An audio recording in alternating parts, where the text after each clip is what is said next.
ముప్పాల నాగేశ్వరరావు గారు, రాష్ట్ర పార్టీ కార్యవర్గ సభ్యులు రామాంజనేయులు గారు, సిపిఐ జిల్లా సహాయ కార్యదర్శి బాబా ఫక్రుద్దీన్ గారు,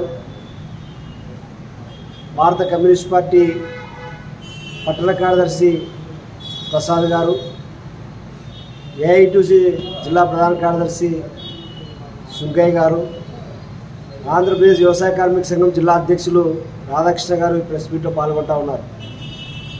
ప్రధానంగా ఈ ప్రెస్ మీట్ ముఖ్య ఉద్దేశం పూర్తిగా రాజకీయ సందడి ఎన్నికల వాతావరణం వచ్చేస్తూ ఉంది. అయితే అధికార పార్టీ ఈ 4 సంవత్సరాల 8 నెలల కాలంలో పూర్తిగా వైఫల్యం చెందింది.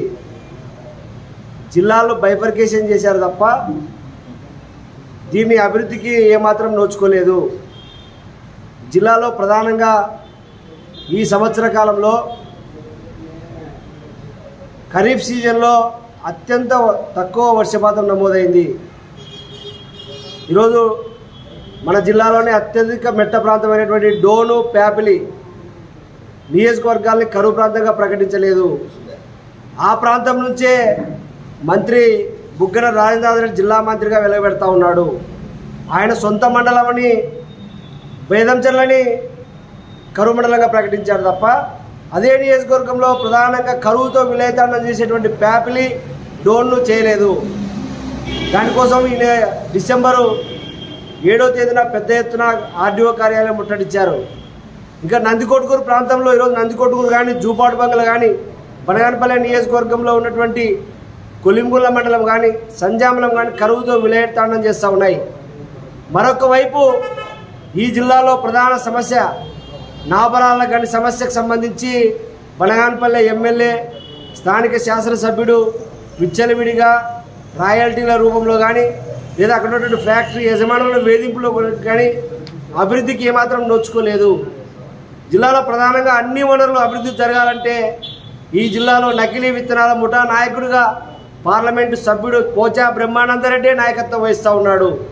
రైతుల బాగు కోసం పనిచేసేటువంటి బొజ్జా దశరథరామరెడ్డిని అక్రమ కేసులు పెట్టి బనాయించి లోపల తీసుకుపోతా ఉన్నారు. ఈరోజు రైతులను జలగల్లాగా పిలిచి రైతుల రక్త మాంసాలు కష్టపడి చేసేటువంటి నకిలీ విత్తనాలు అమ్మేటువంటి వాళ్ళ పోచా బ్రహ్మానందరెడ్డిని మాత్రం పార్లమెంటు సభ్యుడిగా మళ్ళీ ప్రమోట్ చేయడానికి జగన్మోహన్ రెడ్డి సిద్ధంగా ఉన్నాడు.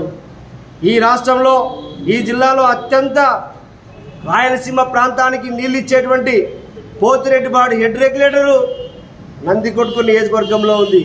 నందికొట్కూరు నియోజకవర్గంలో కనీసం ఏ ఒక్క గ్రామంలో కూడా త్రాగడానికి మంచినీళ్ళ సౌకర్యం ఉంది.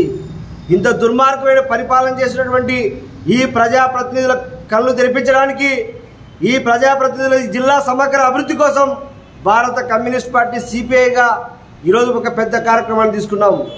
ఈ నెల 31వ తేదీన ఈ జిల్లా సమగ్ర అభివృద్ధి కోసం జిల్లా కమ్యూనిస్ట్ పార్టీ ఆధ్వర్యంలో జిల్లా కలెక్టర్ కార్యాలయాన్ని ముట్టడించబోతా ఉన్నాం. జిల్లాలో ఇన్ని సమస్యలు ఉన్నాయి. సమస్యలు పేరు మేము అభివృద్ధి చేశామంటే బస్సు యాత్రల్లో ఎమ్మెల్యేలంతా తిరుగుతూ ఉన్నారు. అభివృద్ధి మీరు కాదు. ఈ జిల్లాలో ప్రధానంగా 2 సోదరులు రైతుల భూములను బలవంతంగా లాక్కొని ఈరోజు రైతులకు తీవ్రమైన అన్యాయం చేస్తూ ఉన్నారు.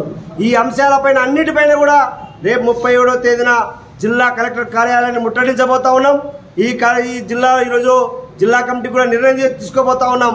ఈరోజు గత నెలలోనే జరగాల్సినటువంటిది వార్షికోత్సవాలు, మహిళా సమైక్య రాష్ట్ర మహాసభలు, ఇవన్నీ కారణంగా ఈ జిల్లాలో వైసీపీ ప్రభుత్వం చేసినటువంటి అన్యవర్గ ధోరణులు కానీ, భూ మాఫియా కానీ ఈరోజు అనేక సమస్యల మీద ఈ జిల్లా సమగ్ర అభివృద్ధి కోసం ఈ జనవరి 31వ తేదీన పెద్ద ఎత్తున కలెక్టర్ కార్యాలయాన్ని ముట్టడించబోతామని చెప్పేసి ప్రభుత్వాన్ని హెచ్చరిస్తూ ఉన్నాం.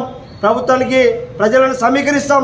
అదేవిధంగా డోను, ఆత్మకూరు రెవెన్యూ డివిజన్ల వారీగా సమస్యలను తీసుకుని ఒక పెద్ద ఎత్తున ఈ నెల 31వ తేదీన నంద్యాల జిల్లా కలెక్టర్ కార్యాలయాన్ని ముట్టడించబోతామని చెప్పి తెలియజేస్తూ ఇప్పుడు మన రాష్ట్ర సిపిఐ సమితి సహాయ కార్యదర్శి గౌరవనీయులు ముప్పాల నాగేశ్వరరావు గారు మాట్లాడతారు.